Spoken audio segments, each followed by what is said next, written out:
Hello mga ka-virgin. Ngayon pala, makikita nyo, meron tayo dito oyster. Ayan. Nakuha namin yan Wow! sa dagat kanina. At ito din, ito ay mga seaweeds na nakita namin sa dagat kanina. Kung paano natin ito nakuha, balikan natin ang isang flashback. Let's go! Nagpasama nga ako kay Bunso kanina kasi nalaman ko na maraming daw oyster sa tabing dagat namin na nakikita at mga seaweeds. At dito nga ay naabutan namin si Mother na kumukuha na ng mga oyster na kung tawagin ay mga tiniktik. Ayan. At nakita ko nga na madami na siyang nakuha. Maya-maya nga din ay naghanap na din ako ng mga oyster na ibibigay ko kay Mother para siya ang kumuha dahil hindi ako marunong. At dito nga ay nakita ko ng oyster na malaki na tinatawag nilang talaba. Wow! So ayun na nga, at galing kami sa dagat kanina. At nanguha kami ng mga oyster, tapos ng seaweeds. Ayan. Tapos ngayon, titikman natin siya. Kasi actually, hindi ako kumakain ng seafoods. No? So, titikman ko siya kung ano ang lasa niya. Kasi sabi nila, masarap daw to. So, tikman natin. Una daw, itong oyster na to ay ito ang uunahin natin.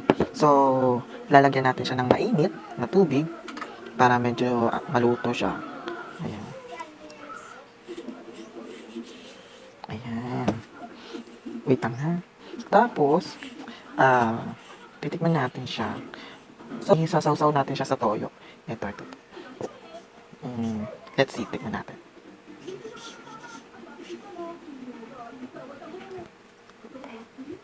Mm,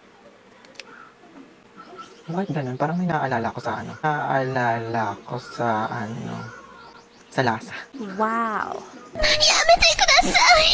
Sarap naman siya.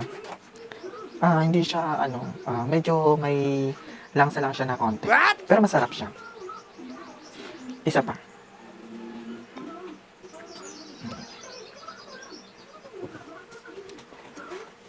Mm. Mm.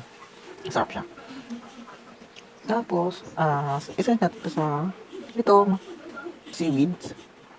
Titikman natin siya. Nilagyan ko siya ng suka, tapos sibuyas, at saka paminta. Ang tawag nito ay kinilaw na seaweeds. Yan siya.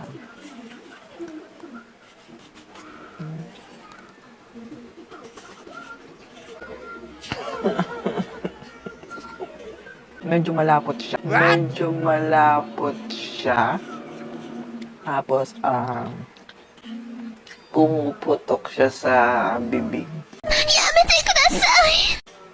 Pero okay lang yung lasa niya. Nawala yung langsa niya dahil dun sa suka siguro at saka sa paminta. Okay siya, masarap siya. Try nyo. Sarap.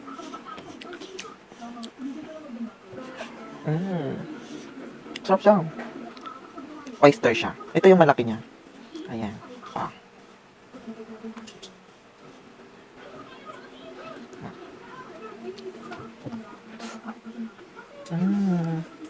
May nakalala talaga ako sa lasa. Na muna for today video. Thank you. Bye-bye. For more video, please subscribe and click the bell button. Salamat!